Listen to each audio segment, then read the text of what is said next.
राज्यातल्या शासकीय शाळांमध्ये कम्प्युटर्स तर आहेत, पण इंटरनेटच नाही आणि काही शाळांमध्ये तर कम्प्युटरच नसल्याचं वास्तव लोकशाही मराठीनं समोर आणलेलं होतं।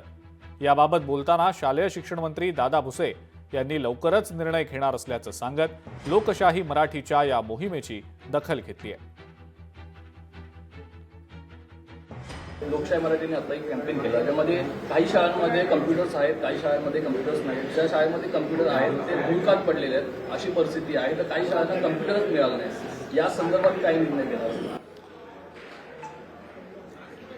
ही वस्तुस्थिती आहे की आता आपल्याला बदलत्या जगाच्या दृष्टिकोनातून ई टेक्नॉलॉजीचाही आपण त्या ठिकाणी वापर करतो आहोत। इंग्रजी माध्यमांच्या शाळेमध्ये ज्या पद्धतीने हे सर्व आधुनिक शिक्षण त्या विद्यार्थ्यांना दिले जात आहे, त्या स्पर्धेमध्ये आपले पण विद्यार्थी टिकले पाहिजे म्हणून या सुविधा शासनाच्या वतीने संपन्न होतात।